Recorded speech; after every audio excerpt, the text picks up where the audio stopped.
Yes, again, alright mga minamahal, Alicia ninyo, nagbabalik muli para sa ating panibagong video. So, paisa lang sa ginagawa nilang pambababoy, pambubuli, pang-iinsulto, dito nga po kay General Torre. John Vic, makinig ka. Dahil alam namin na baka ikaw ang may pakana sa lahat ng ito. Alam naman natin na under mo ang Napolcom. Oo. At alam din natin na hindi mo kayang underin itong si General Torre. Kaya nga 'di ba, pinasibak ninyo, di umano. Nagulat na lang si Torre, sibak na siya. Sabi ba naman unceremoniously. 'Di ba? Walang dahilan para sinibak. Tinanggal lang. Kaya mga minamahal. At siya din yung yung pinaka shortest na naging General PNP sa buong history ng bansang Pilipinas. Talagang dinungisan. Oo, ninyo ang pangalan ni Torre. Tapos ngayon, dudungisan nyo ulit? Abay, napakabuli naman ninyo. Anyway, may lumabas kasi na balita kahapon. Dito ang Napolcom. Diba? Na itong si Torre daw po ay nag-file na daw ng optional retirement. So, hindi pa naman totally na mandatory na mag-retired itong si General Torre, pero pwede na siyang mag-retired. Kaya nga nag-file ng ng optional retirement daw kahapon. Sabi ko naman nung una ko tong narinig, sabi ko, ito ba yung choice ni Torre? Hahayaan niya na lang ba yung sakit na idinulot, yung pamamahiyang idinulot sa kanya?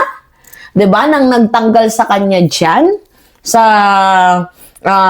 pagiging PNP, 'di ba, ng bansang Pilipinas, general ng bansang Pilipinas. Well, sabi ko kung desisyon niya ni Torre, wala tayong magagawa. 'Di ba? So para magkaroon siya ng peace, okay, sige, ibigay natin. Kahit medyo labag din sa kalooban ni Mima na ibibigay niya na lang ng basta-basta kay Nartates. Really?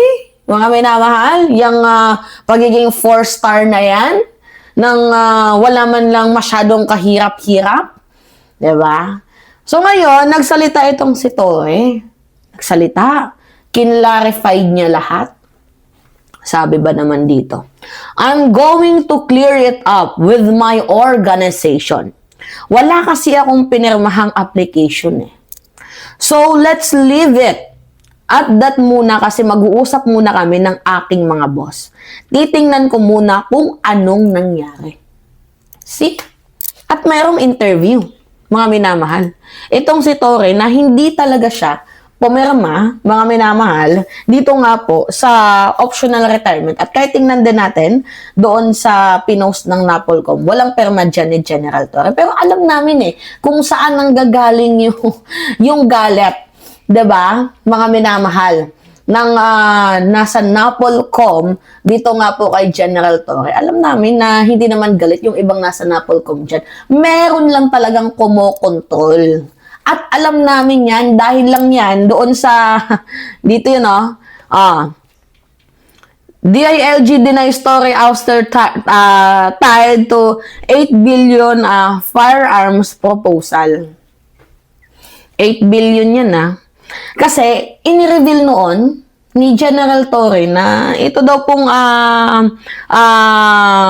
PNP, diba, ay humihingi po ng bumili ng firearms. Oo, yan The Department of the Interior and Local Government on Friday debunked that claims General Torre was ousted as the Philippine National Police chief over planned purchase 80,000 firearms valued at 8 billion for the PNP 2026 budget.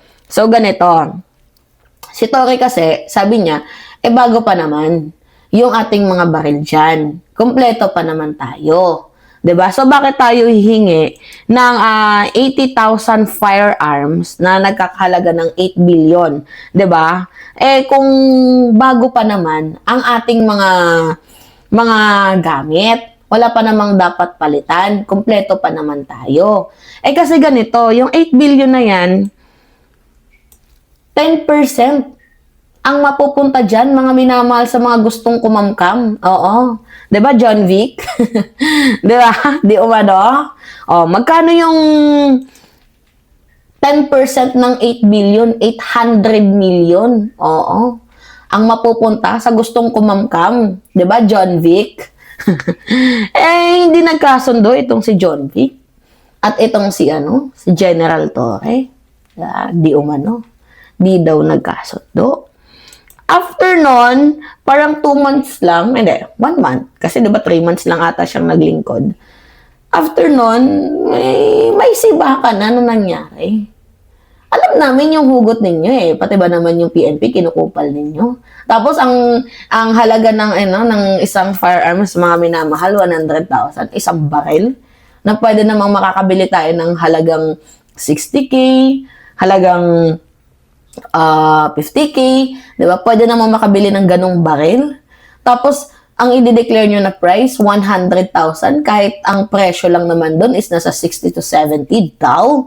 Di ba? So, may percent na nga kayo sa 8 billion. Tubong di ba? Tubong kupal pa yung gagawin yung presyo dito sa ating mga firearms. So, ngayon, sabi dito, there are allegations that the recent reorganization of the Philippine National Police was due to General Nicolas Torre's refusal to carry out the supposed instruction of Secretary John Vic Remulla to purchase firearms. This claim is false, and the DILG statement said. Alangan naman sabihin nila na totoo. Din pumangit tuloy yung imahe ni John Vic Remulla. Ito si John Vic Remulla, papansin tong hayop na to eh. So, the documents obtained by the Daily Tribune noted an unsigned proposal as Torre reportedly refused to affix his signature on the accomplished request for 8 billion in funding for firearms procurement deal. So, sa madaling sabi mga minamahal, hindi kayang kontrolin ni John Vic Remulla itong si Torre. Kasi yan naman talaga dapat yung taong hindi mo pwedeng kontrolin, yung dapat maglingkod. Kasi pag nakukontrol, isa lang yung ibig sabihin yan, wala siyang sariling pag-iisip. Diba? Ngayon, may sariling pag-iisip itong si Torre. See? Galit sila. Diba? Ayaw kasi nila sa good governance. Sasabihin ko sa inyo mga minamahal, hindi lahat ng nangyayari sa ilalim ng ahensya ni PBBM ay kagagawa ni PBBM. Minsan mayroon talagang iba dyan na sobrang manggarapal. Kaya nadadama yung imahe ng ating presidente. Diba? Alam niyo na yung issue about dito sa 8 billions firearms proposal ni John Vic Remulla na hindi pinirmahan ni General Torre. I think alam naman natin na dyan yan eh. Nag-ugat. Oo, wag mo nang i-deny. Diba?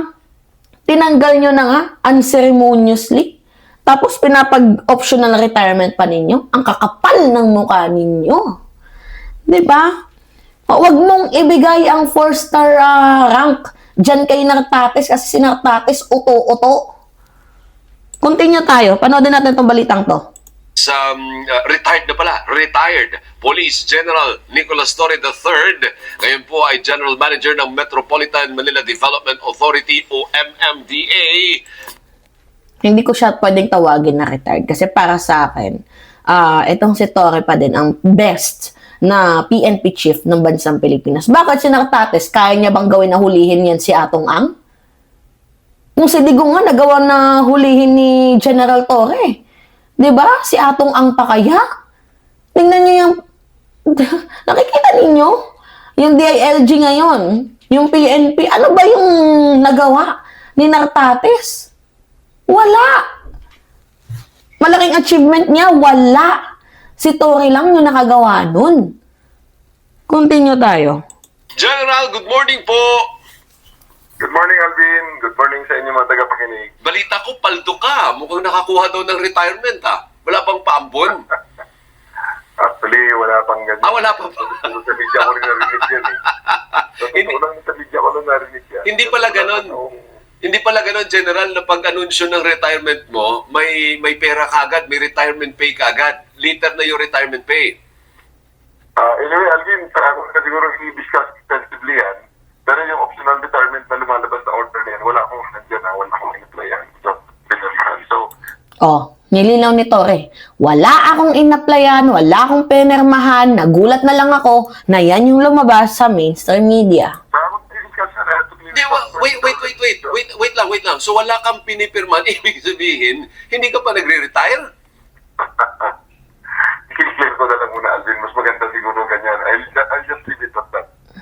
MMDA muna tayo. Hindi, pero wait lang. Ganito kasi yun, floating yun, mga minamahal. Kahit nag-retired na, itong si General Torre, dito nga po sa pagiging Philippine General, 'di ba? General ng PNP. Kahit nag-retire na siya, kahit nandiyan na siya sa MMDA, yung rank na 4-star sa kanya pa din. So hangga't hindi nagre-retire itong si General Torre, yung rank na 4-star mga minamahal ay hindi pwedeng tanggalin kay General Torre. So up to this moment, acting PNP chief pa lang yang si Nartates. Gets ninyo? Continue tayo. Huwag mong ibigay yung ranggo, Tore. Hayaan mo. 'Di ba? Walang uuwing masaya. 'Di ba? Lahat tayo dito magdusa. Ganon. Continue. Oh, isa lang, ibig sabihin wala ka kahit hanggang dun lang, wala ka pang pinipirmahang any retirement paper. Wala akong request for optional retirement. Okay. Oh, yun. So, at the end of the day, mga minamahal, hindi pwedeng i-appoint na full-pledge itong si Nartates. Dahil yung rank na 4-star ay na kay Torre. Ganun ba yun? Sige nga. Or, sige, pwede siyang i-full-pledge, pero papayag ka ba nun? Full-pledge? Yung chief PNP natin ngayon, pero ang mas mataas na star kay General Torre, mukhang nakakahiya naman ata yun. Tama ba? Sige ha. Okay. So, kasi ang intro ko nga sa iyo retired eh. So mali din yung intro ko kasi para sa hindi ka pa retired eh. So may nagpapalutang lang ng anggulo na ganun. Actually, may lumabas na order. Hindi ko na sila alam kung authentic yun. Kasi hindi rin naman deliver sa akin personally or yung service na hindi ko pa na-open kasi email ko nun. Ang official email ko eh. Sige. Pero, we'll press it out in the next few days or next few weeks. Kasi may mga concerns talaga ako dyan sa bagay na. Siyempre, career yan. Opo, sige. So, let's leave it at that. Respetuhin natin si General kasi hindi siya komportableng i-discuss at this point. At this point. Suffice it to say, ang sinasabi niya, wala siyang pinipirmahan. Nothing. So, ibig sabihin, kung wala pa siyang pinipirma, kasi pipirma ka naman din talaga doon, General, pag nag-retire ka, di ba? You have to, optional, you have to request for it. Hindi po pwedeng... Ang problema, hindi naman siya nag-request eh. Bully talaga tong Napolcom eh. Kagagawa na naman to ni John Vic Remulla. Feeling ko lang ha. Hoy, punyeta ka yung bata mo kahit kailan. Hindi magiging si Torre yan. Yung anak-anakan mo na si Nartates, hindi niya kayang gawin yung ginawa ni Torre. Diyos mio. Yung mga nagtatanggol dyan kay Nartates, alam ko namang bayad yan eh. Di umano. Unilaterally, i-retire ka. Okay, sige. So, diretso tayo sa issue ng, na ano ako dun Para natigalgal ako dun Hindi pala, mali pala tayo na retired In as far as the general is concerned, he's still a general. Oh, pero siya ay general manager din ng MMDA. Okay. So, anong...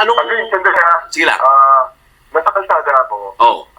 May portion na baka mga 30 seconds mawawala ako. Pag maputol ako, tawag na kayo ulit. Sige lang, hanggang ngayon, maayos pa naman maayos pa naman Yan. So, ano po ang prioridad natin bilang general manager ng MMDA? Ano mga Okay, wala na yan. Mga minamahal. So, ang tanging dapat gawin ni General Torre, huwag niyang hayaang maging masaya si Nartates or si John Vic Remulla. Sinira ba naman yung image mo? Huwag kang papayag na ganon. Diba? Na yung PNP ngayon, binababoy. Naku, Diyos ko. Wala nga naging, tingnan ninyo, mas lumala pa nga yung yung report mga minamahal tungkol dito sa mga pansinin ninyo, yung mga krimen. Naku, hindi na asikaso. Bakit? Kasi walang kwenta yung nakaupo dyan na acting chief, 'di ba? Ng PNP. Mas maganda pa nga nung nandyan si General Torre. Talagang walang naagrabyado, tapos maayos pa yung sistema. 'Di ba? Nang dahil lang dito sa 8 billion, ipagpapalit mo yung taong naglilingkod ng tama. 'Di ba? Para sa bata-bata mo. At saka yung Sinartates, alam naman natin yan, na yan po ay dikit bituka ni Amy Marcos. Si Amy Marcos ba naman, mga minamahal, naging trabahador niyan for almost 24 months? Or humigit kumulang 2 taon? Diba? Diyos mio. Anyway, makaka-apekto din yun si, si Nartates kung sakaling magkaroon ng rally against kay PBBM. Eh, di ba, bata-bata niya yung si Nartates? Pag sinabing hulihin mo yan yung sa bangag-bangag, eh di hulihin niya yan.